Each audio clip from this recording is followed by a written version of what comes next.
সেইটা বলবার জন্য আজকে আমার এখানে আসা। আশা করি এটাকে আপনারা একটু গুরুত্ব দেবেন। মানে অন্যান্য রাজনৈতিক কর্মসূচির বাইরেও, রাজনৈতিক কর্মসূচি হলে আমি কালকেই বলে দিতাম মিটিং থেকে, কিন্তু এটা সরকারি কর্মসূচি। আগেও আপনারা দেখেছেন যে আমরা দুয়ারে সরকার প্রকল্প করেছি এবং দুয়ারে সরকার প্রকল্পে আমাদের প্রায় 10 কোটি মানুষ অংশগ্রহণ করেছেন এবং তাদের 90% কাজ কমপ্লিট হয়েছে, কিন্তু কিছু পড়ে আছে 10% বিভিন্ন স্কিমের ব্যাপারে। সেই স্কিমে যারা অ্যাপ্লাই অলরেডি করেছেন তাদেরটা আমরা ডিসেম্বর মাস থেকে শুরু করব, বিশেষ করে যেগুলো আমরা করতে পারি, যেমন লক্ষ্মীর ভাণ্ডার বা এই টাইপের কিছু স্কিম।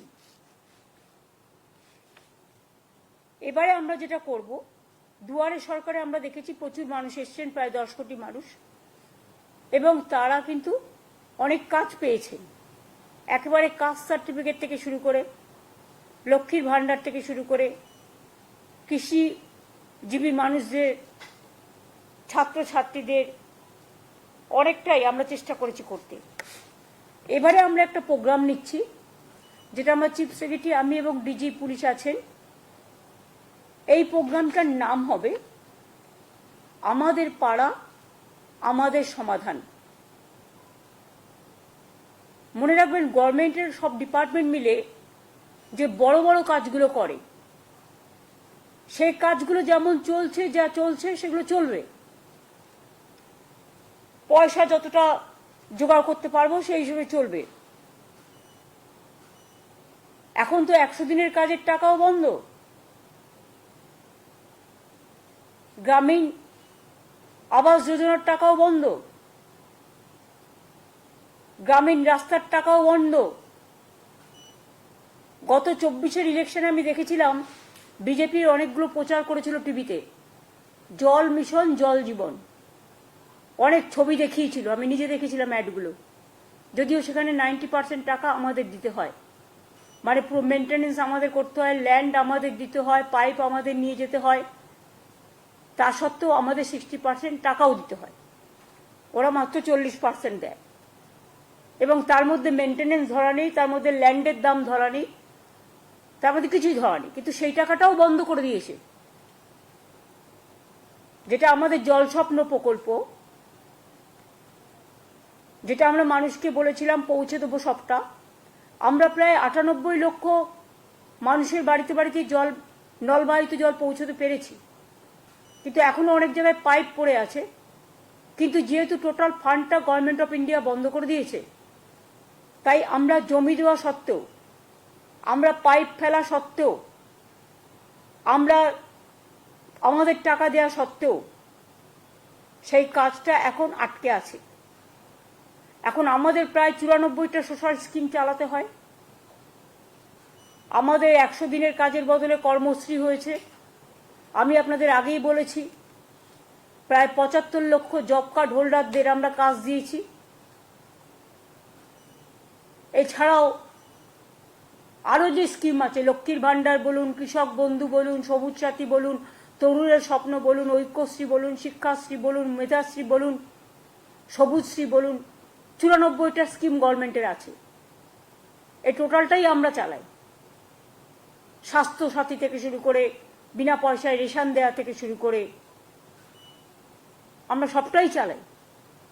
কিন্তু আমাদের প্রায় 1,75,000 কোটি টাকার উপরে, এখন টাকাটা আরো বেড়েছে। সেন্ট্রাল গভর্নমেন্ট আমাদের টাকা আটকে রেখেছে, আমাদের দেয়নি, আমাদের পাওনা টাকা, বকেয়া টাকা। কিন্তু তা সত্ত্বেও বাংলার মানুষের আশীর্বাদের, শুভেচ্ছা এবং দোয়ায় বলতে পারেন আমরা চেষ্টা করছি কেন্দ্রীয় সরকারের বৈষম্য বঞ্চনা সত্ত্বেও মানুষের কাজ, মানুষের মুখের হাসি যেন কেউ কেড়ে নিতে না পারে। দুয়ারে সরকারে আমরা দেখেছিলাম আগে মানুষকে এখানে ওখানে ঘুরে বেড়াতে হতো, কিন্তু দুয়ারে সরকারে অনেক মানুষ নিজে আসতেন এবং নিজের কথাটা বলতে পারতেন।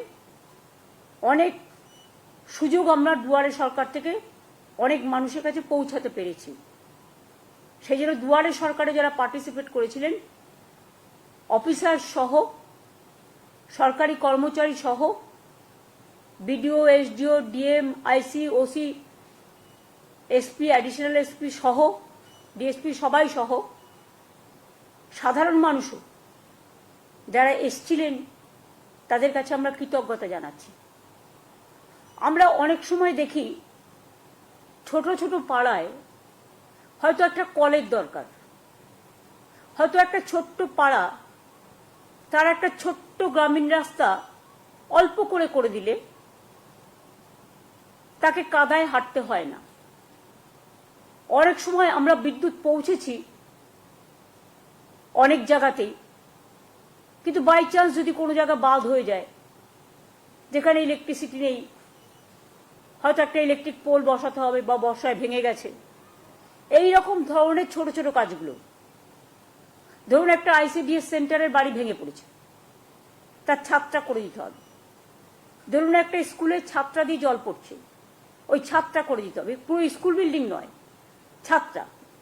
এই রকম ছোট ছোট কাজের জন্য আমরা একটা প্রোগ্রাম নিয়েছি গভর্নমেন্টের, আমাদের পাড়া আমাদের সমাধান।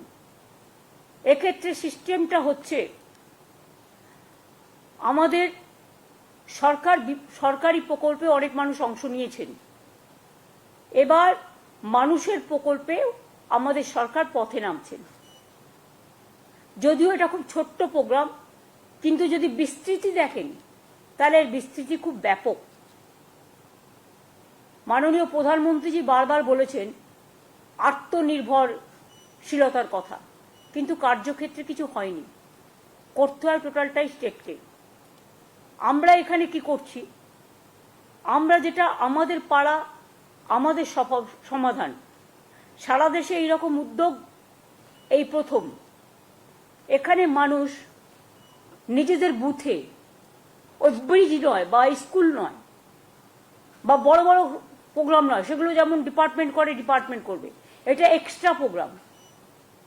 গ্রামে ছোট ছোট সমস্যা থাকে, সেটা আমাদের সরকারি অফিসাররা শুনবেন এবং তাদের একটা জায়গায় একত্রিত করবে। 3টে করে বুথ নিয়ে একটা সেন্টার হবে, একটা পাড়া হবে, এবং 3টে বুথ নিয়ে আমাদের 80,000 বুথ আছে। এটা করতে 2 মাস সময় লাগবে, কারণ একটা বুথ থেকে আরেকটা বুথে যাবে, একটা বুথ থেকে আরেকটা বুথে যাবে, এবং একদিন করে প্রত্যেকটা বুথে তারা সারাদিন থাকবে এবং সেখানকার সাধারণ মানুষ তাদের জন্য একটা করে জায়গা থাকবে, সেখানে এসে তারা তাদের গ্রামের সমস্যা জানাতে পারে। এটা গ্রামের সমস্যা, এবং সেক্ষেত্রে আলোচনা করে সরকারি অফিসাররা ঠিক করবেন কতটুকু আমরা করতে পারি। বড় প্রোগ্রাম নয়, এটা কিন্তু ছোট। আমরা স্মল ইজ বিউটিফুল, স্মলে চলে যাচ্ছি, গ্রামের অন্দরে, মাটির অন্দরে। সমস্ত কাজই হবে স্বচ্ছতা বজায় রেখে, নিরপেক্ষতা মেনে, অনলাইন পোর্টালের মাধ্যমে, কিন্তু মানুষ নিজের সমস্যা নিজে জানাতে পারে, নিজের কাগজ নিজে জমা দিতে পারে। আমরা যেটা বলতে চাই যে আমাদের অফিসাররা তাদের সাথে আলোচনা করবেন, 3টে বুথ নিয়ে একদিন করে ক্যাম্প হবে পাড়ায় পাড়ায়, মানে 3টে বুথ নিয়ে আমাদের 80,000 বুথ আছে, এবং এখান থেকে কথাগুলো শোনার পরে আমরা একটা ফান্ড স্যাংশন করছি। এত সমস্যার মধ্যেও এক একটা বুথের জন্য আমরা এর জন্য ছোট ছোট কাজ করার জন্য 10 লক্ষ টাকা করে স্যাংশন করব। তার মানে এখানে প্রায় 8,000 কোটি টাকার উপর সরকারের খরচা হবে, এবং এর ফলে একটা গ্রাম একটা বুথ নিয়ে হয়, আপনারা জানেন, তার কিছু ছোটখাটো সমস্যা থাকতেই পারে, কিন্তু যে ছোটখাটো সমস্যাগুলো হয়তো পঞ্চায়েত স্তরেও তারা পায় না, সেক্ষেত্রে পঞ্চায়েত যেমন কাজ করছে করুক, গ্রামসভা যেমন কাজ করছে করুক, জেলা পরিষদ যেমন কাজ করছে করুক, মিউনিসিপ্যালিটি যেমন করছে করুক, কিন্তু এটা আমরা পশ্চিমবঙ্গ সরকার আমার পাড়ায় আমার সমাধান এই প্রোগ্রামটা করছি। এটা শুরু হবে 4ই আগস্ট থেকে, সরি 2 আগস্ট থেকে, মানে ফ্রাইডে থেকে, স্যাটারডে থেকে হবে। মানে এই শনিবার তো হবে না, 27শে জুলাই, নো, নেক্সট পরের শনিবার থেকে। এটা হচ্ছে রাজ্য স্তরে এর জন্য একটা টাস্ক ফোর্স হবে, তার দায়িত্বে থাকবেন চিফ সেক্রেটারি নিজেই, ফাইন্যান্স সেক্রেটারি ও অন্যান্য দপ্তরের ইম্পর্টেন্ট যারা এইসব কাজ রিলেটেড তাদের নিয়ে চিফ সেক্রেটারি মাথায় থেকে একটা টাস্ক ফোর্স তৈরি করবেন যারা এটাকে মনিটরিং করবে। আর সেম টাস্ক ফোর্স ডিস্ট্রিক্ট লেভেলেও সিএস তৈরি করে দেবেন, সেখানে যারা মনিটরিং করবে। এবং পুলিশ তো সাথে নিশ্চয়ই থাকবে, কারণ ল অ্যান্ড অর্ডার তো তাদের দেখতে হয়। আমরা এই জন্যই প্রোগ্রামটা করছি যে ছোট সমস্যাও কিন্তু অনেক সময় মানুষ খুশি হয়, তাদের কথা কেউ শুনছে, তাদের পাড়াটাকে কেউ মাথায় রেখেছে, তাদের গ্রামটাকে কেউ মাথায় রেখেছে। এই সুযোগে গভর্নমেন্ট একটা 80,000 বুথে পৌঁছে যাওয়ার চেষ্টা করবে। 2 মাস টাইম দেওয়া হচ্ছে, মাঝে পুজোর সময়টার জন্য 15 দিন ছুটি থাকবে, সেই 15 দিনটা আমরা পরের দিকে বাড়িয়ে দেবো, কিন্তু আমরা বুথটাকে কমপ্লিট করব। এই প্রোগ্রামটার জন্যই ওপর থেকে নয়, নিচ থেকে মানুষের কথা শোনা এই প্রোগ্রামটার আসল উদ্দেশ্য, তৃণমূল স্তরে গিয়ে। এবং পাশাপাশি দুয়ারে সরকারও হবে।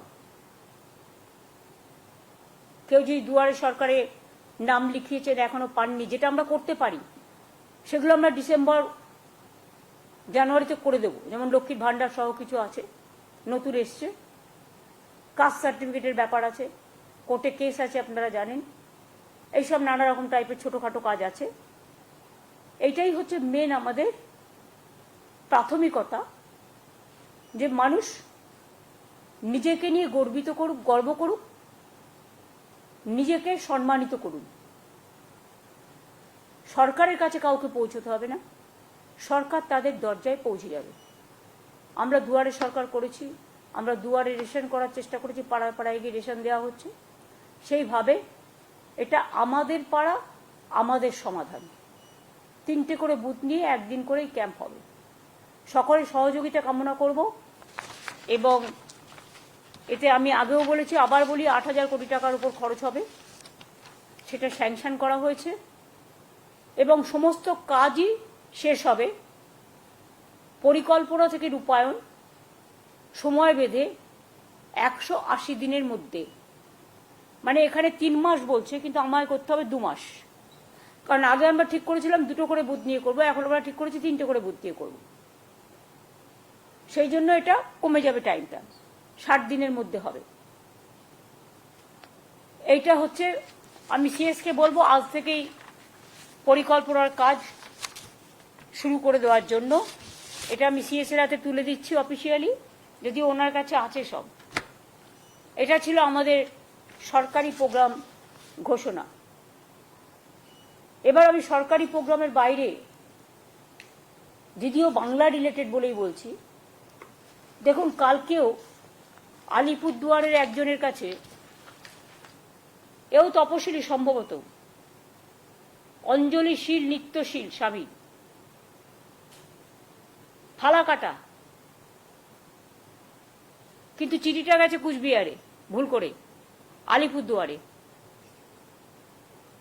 এবং 19 আর 25 তারিখে লিখেছেও পুরোটা আসামি ভাষায়, এবং আসাম গভর্নমেন্ট থেকে। এই দেখুন, ফরেনার্স ট্রিব্যুনাল কোকরাঝড়, এখান থেকে চিঠিটা গেছে। বাংলার ব্যাপারে আসাম কি করে হস্তক্ষেপ করে? এটা শুধু আনএথিক্যালি নয়, আনকনস্টিটিউশনাল, ইললিগাল, এবং ওরা কিন্তু সীমারেখা লঙ্ঘন করছেন। আমি ডাবল ইঞ্জিন সরকারকে, বিজেপিকে বলবো, নিজেদের চরকায় তেল দিন, ওখানে তো কালী মন্দিরও ভাঙছেন, দাঙ্গা করছেন, ঘরবাড়ি পুড়িয়ে দিচ্ছেন, মানুষ উচ্ছেদ করছেন, ডিটেনশন ক্যাম্পে সবাইকে রেখে দিয়েছেন, অনেক মানুষের নাম বাতিল করেছেন। এইভাবে যদি মনে করেন আপনারা দেশ চালাবেন, দেশটা কিন্তু বিভক্ত হয়ে যাবে, এবং দেশ যদি একবার বিভক্ত হয়ে যায় তাহলে দেশের শক্ত কাঠামোটা নষ্ট হয়ে যাবে। এটা আমরা কেউ চাই না। আমরা চাই আমাদের দেশ ঐক্যবদ্ধ, শক্তিশালী থাকুক। এটা যদি কেউ চান, আসামি ল্যাঙ্গুয়েজে লিখেছে, আমি সৌম্যকে দিয়ে দিচ্ছি, সব প্রেসকে একটা করে কপি দিয়ে দেবে। আমি নিজে ভাষাটা পড়লাম, প্রথমে দেখে মনে করবেন ওটা বাংলা ভাষা, তা নয়। আসামি ভাষার সাথে বাংলা ভাষার কিছুটা মিল আছে, আমরা বুঝতে পারি, কিন্তু সবটা তো বুঝতে পারি না, কারণ সবটা সম্বন্ধে আমরা তো অভ্যস্ত নই। কিন্তু ডিটেলস ছুরিটা পুরো আমি বুঝতে পারলাম, লিখেছে আসামি ভাষায়। এবার দেখুন, বাংলাদেশ সাসপেক্ট করে আজকে আবার একটা চিঠি এসছে গভর্নমেন্ট অফ ইন্ডিয়া থেকে, হয় হরিয়ানা থেকে, হরিয়ানার গুরগাঁও থেকে, ডাবল ইঞ্জিন সরকার। সেখানে অনেকগুলো নাম দিয়ে বলা হচ্ছে, in all district Kolkata, district collector মানে ডিএমদের কাছে, মালদা জেলা, দক্ষিণ দিনাজপুর জেলা, উত্তর দিনাজপুর জেলা, নদিয়া জেলা, মুর্শিদাবাদ জেলা, কুচবিহার জেলা, উত্তর 24 পরগনা জেলা, এবং অল এসপিকেও বলা হয়েছে যে এই নামগুলো সব ভেরিফাই করে ইমিডিয়েট আমাদের জানাও, এমএইচ এর গাইডলাইন্স অনুযায়ী। এরা কি চাইছে, বাংলাটাকে দখল করতে নাকি? মানে গায়ের জোরে বাংলা রাজ্যটাকে উঠিয়ে দিতে? ভাষা সন্ত্রাস চলছে, মানুষের উপর অত্যাচার সন্ত্রাস চলছে। এবার প্রত্যেকটা জেলা চুনকে চুনকে, মানে বেছে বেছে জেলার মানুষদের যাতে সংকটে ফেলা যায়। আমি সবাইকে বলবো, কেউ ভয় পাবেন না, আমরা আমাদের কাজ আমাদের মতো করব, মানুষকে রক্ষা করা আমাদের দায়িত্ব এবং কর্তব্য। এই সব করে ভোটার লিস্ট থেকে নাম বাদ দিয়ে বিজেপি যদি মনে করেন মহারাষ্ট্র দিল্লির মতো বাংলায় জিতবেন, তাহলে ভুল করছেন। মানুষের বিস্ফোরণ গতকাল আপনারা দেখেছেন, কাউকে আমরা নিয়ে আসিনি, তারা নিজেদের তাগিদে এসছেন। এবং এটাও যদি চান, এটা তো প্রায় নাম আছে 52 জনের।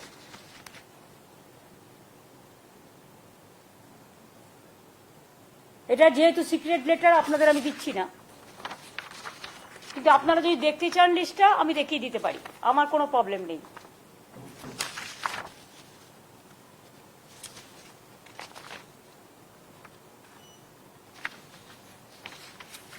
এই দেখুন ফুল পেজ লিস্ট, দেখুন ফুল পেজ লিস্ট, দেখুন ফুল পেজ লিস্ট।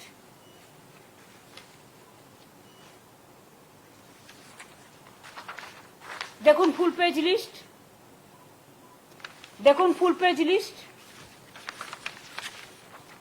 52 পর্যন্ত সিরিয়াল।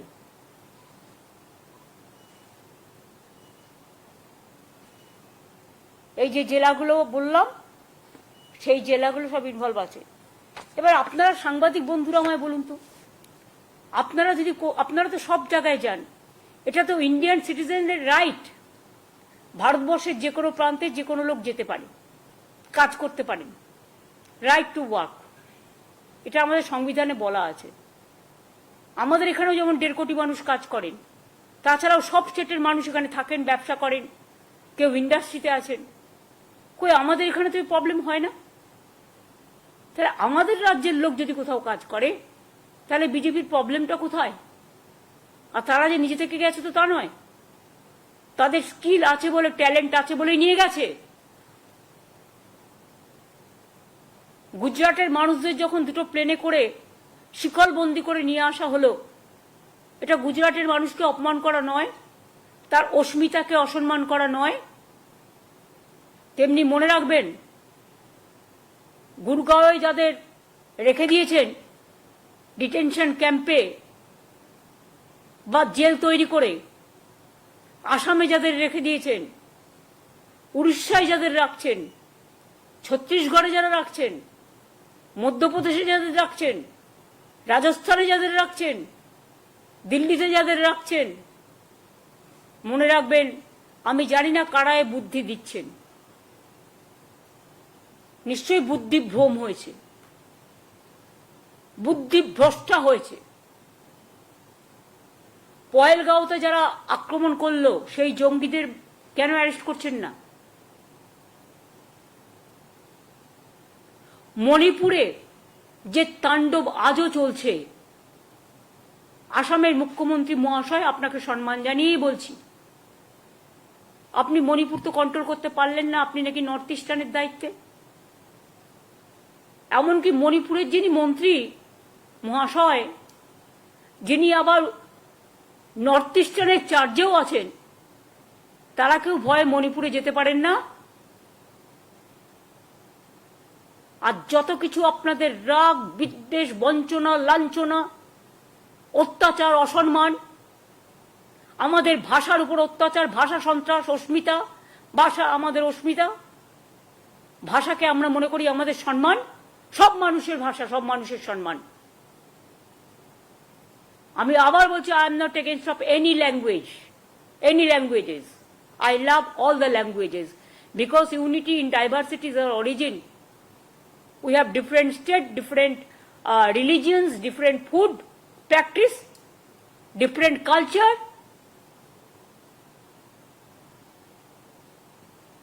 আমরা সবাই সবাইকে নিয়ে ভালো থাকি, এটাই ভারতবর্ষ। সারে জাহাঁ সে আচ্ছা হিন্দুস্তান হামারা। বৈচিত্র্যের মধ্যে ঐক্য। কিন্তু সেটা না করে বাংলা ভাষায় কথা বললেই মনে হচ্ছে যেন আমরা খুব অপরাধ করে ফেলেছি। বাংলা ভাষায় কথা বলা কি অপরাধ? আমি মনে করি অন্য ভাষায় কথা বলাও যেমন অপরাধ নয়, তেমনি আমাদের মাতৃভাষা, আমরা তো ছোটবেলায় বাংলাও শিখেছি, হিন্দিও শিখেছি, স্কুলে সংস্কৃতও শিখেছি ক্লাস 8 পর্যন্ত। তো যদি আমাদের আপত্তি না থাকে অন্য কোনো ভাষায়, তাহলে আপনারা কেন আমাদের ভাষাভাষী লোকেদের উপর অত্যাচার করছেন? এর থেকে নিজেদের ঘরটাকে সামলান না।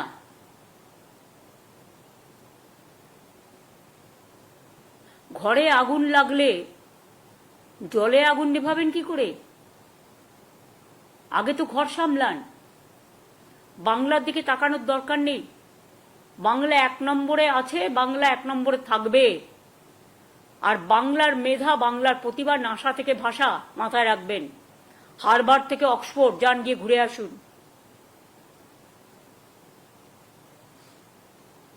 আমি একটা ছোট্ট বলছি, স্টোরির মতো, আমরা ছোটবেলা থেকে শুনে আসছি।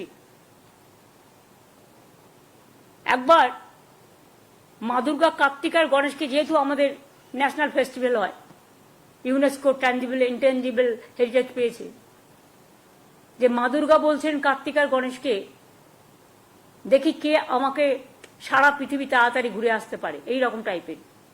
হয়তো কথাটা ঠিক নাও হতে পারে, আমার ছোটবেলার স্মরণ থেকে বলছি।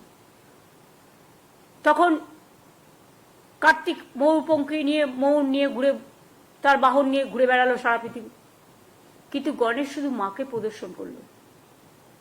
তখন মা বললেন, দেখলে তো, মাকে ঘোরা, মাকে নিয়ে ঘোরা, মাকে চারিপাশে ঘোরা মানে পৃথিবীকে ঘোরা। যেটা রবীন্দ্রনাথ ঠাকুরের ভাষায়, দেখিতে গিয়াছি পর্বতমালা, দেখিতে গিয়াছি সিন্ধু, দেখা হয় নাই চক্ষু মেলিয়া, ঘর হতে শুধু 2 পা ফেলিয়া, একটি ধানের শীষের ওপর একটি শিশির বিন্দু। এগুলো বাংলার অবদান, জাগরণের অবদান, জাতির অবদান।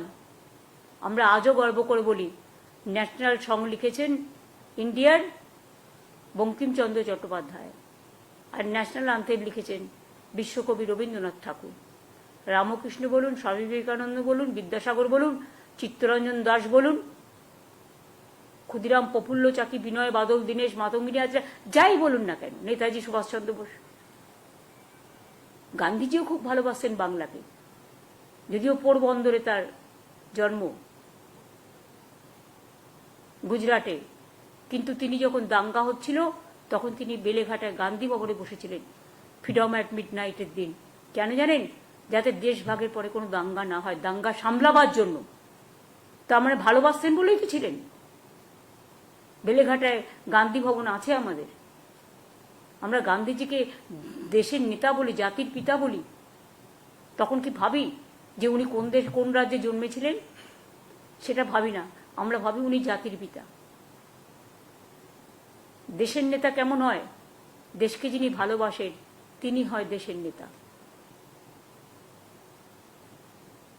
সুতরাং মানুষকে ভালোবাসলে তবেই দেশকে ভালোবাসা যায়, আর মানুষকে ভালো না বাসলে দেশকে ভালোবাসা যায় না। এইটুকুই আমার বলার ছিল। আমি ডকুমেন্টটা সিএস এর কাছে দিচ্ছি, কারণ যেহেতু ডকুমেন্টটা আমাদের কাছে এসছে। এই পর্যন্ত আজকে আমার বলার ছিল। তারপরে যদি এই সাবজেক্টের উপর আপনাদের কোনো কোয়েশ্চেন থাকে, ইউ ক্যান। एक सवाल था पार्लियामेंट से जुड़ा हुआ।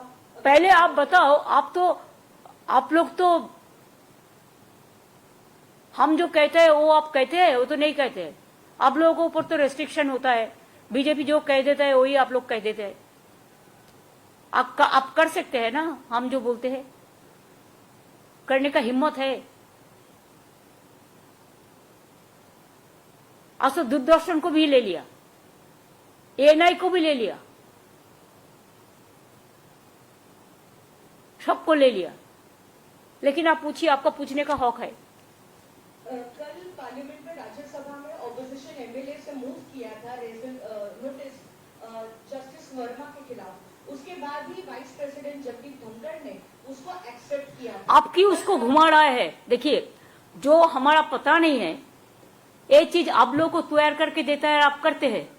इसका अंदर में और कुछ गड़बड़ है, देख लो। क्यों आप इसको डेकोरेशन किया है? ये आपका डेकोरेशन हो सकता है, और इसको जवाब दिए हम नहीं कर सकता है। इसको पार्लियामेंट्री कमेटी सब है, एमपीज लोग है, उसको सवाल करने का आदत है, वो जब मौका मिलेगा करेगा। लेकिन आप तो क्वेश्चन तैयार करके ले आया, रिप्लाई तैयार करके ले आया, आपको कैसे पता चला इसके लिए किया? You cannot decide the political parties for what reason Mr. Dhankar resigned. You cannot decorate that line.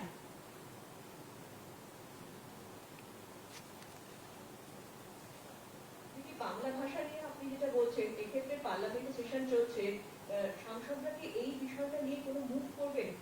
এবং আমাদের সবাই তো, কালকে তো অভিষেক বলেছে, আপনারা দেখলেন যে আমরা এবার থেকে বাংলায় কথা বলবো, যারা বাংলা থেকে গেছে। অন্য ভাষাতেও কথা বলবো, কিন্তু বাংলাতেও আমরা বক্তব্য দেবো। পার্লামেন্টে একটা সুবিধা আছে, আমার সময় থেকে আমি জানি যে ট্রান্সলেটর আছে, যে কোনো কেউ যে কোনো ভাষায় কথা বলতে পারে। তাদের 1 ঘন্টা আগে নোটিশ দিতে হয়, এবং তখন ট্রান্সলেটররা সাইমেলটেনিয়াসলি ইংলিশ এবং হিন্দিতে ট্রান্সলেট করে দেয়। দুই, আমি আরেকটা কথা বলেছি, আমি বলেছি আমি যেখানেই যাব আমি সেখানে একটা করে ভাষা নিয়ে, ভাষা সন্ত্রাসের ওপর ধিক্কার জানিয়ে মিছিল করব। আমরা সম্ভবত যদি সবকিছু ঠিকঠাক থাকে, তাহলে 27 আর 28 আমাদের বীরভূমে প্রোগ্রাম আছে, কারণ আমাদের অনেক একটা এআরএম মিটিং হবে, আর তাছাড়াও আমাদের ব্রিজ উদ্বোধন আছে, আরও কিছু উদ্বোধনের প্রোগ্রাম আছে। ওগুলো করে দিলে তাড়াতাড়ি করে ব্রিজগুলো চালু হয়ে যাবে। কাজে ওখানেও কিন্তু আমি যখন যাব, আমি ভাষা নিয়ে একটা মিছিলও করব।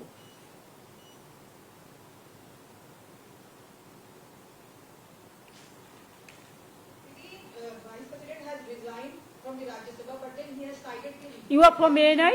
You are from ANI? No, Dili from PTI. PTI, okay. Then she is from ANI, na? Your friend? From Pooja from Times Now. Times Now, okay. You, please. Bolo. They are saying that Mr. Dhankar has resigned citing the reason of health issues. Now, how do you see that? I don't have any comments about it, because let us see the things. Let us watch. He is wealthy man. He is a healthy man. I think his health is absolutely okay.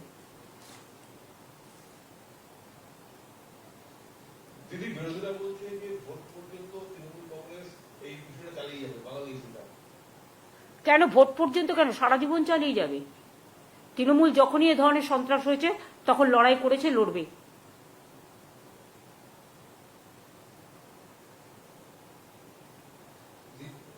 দিদি, আপনি বললেন যে অনেকের কাছে এরকম চিঠি এসেছে। আমরা আগে দেখেছিলাম যখন এরকম কোনো মানুষকে সন্দেহ চোখে রেখে ডিটেনশনে ক্যাম্পে পাঠিয়েছে, তখন রেসপেক্টিভ ডিস্ট্রিক্ট পুলিশের কাছে লেটার যায়, কোয়েরি লেটার যায়। এখন কি সরকার থেকে কোনো স্ট্যান্ডার্ড ইনস্ট্রাকশন পুলিশের কাছে যাবে যে সরকারকে না জানিয়ে পুলিশ নিজেদের থেকে? তারা তো আগেই তাদের ভরে দিয়েছে, পরে তো আমরা জানতে পারছি, তখন আমাদের ইনফরমেশন আমরা দিয়ে দেবো। তাহলে এখানে যারা আছে তাদের সম্বন্ধেও এই কোয়ারি হবে তো, এখানে যে মানুষগুলো কাজ করে তাদের সম্বন্ধেও এই কোয়ারি যদি স্টার্ট করি আমরা, সেটা কি ভালো দেখাবে? আমি করতে চাই না, কারণ we respect each and everybody. একটা ভাষায় কথা বলা কারো অপরাধ নয়। আজকে সাউথ ইস্ট পুরো এশিয়াতে বাংলা ভাষায় কথা বলার ভাষা হচ্ছে দ্বিতীয় স্থানে, আর সারা পৃথিবীতে পঞ্চম স্থানে। 30 কোটির বেশি মানুষ বাংলায় কথা বলে, এটা মাথায় রাখবেন পৃথিবীতে।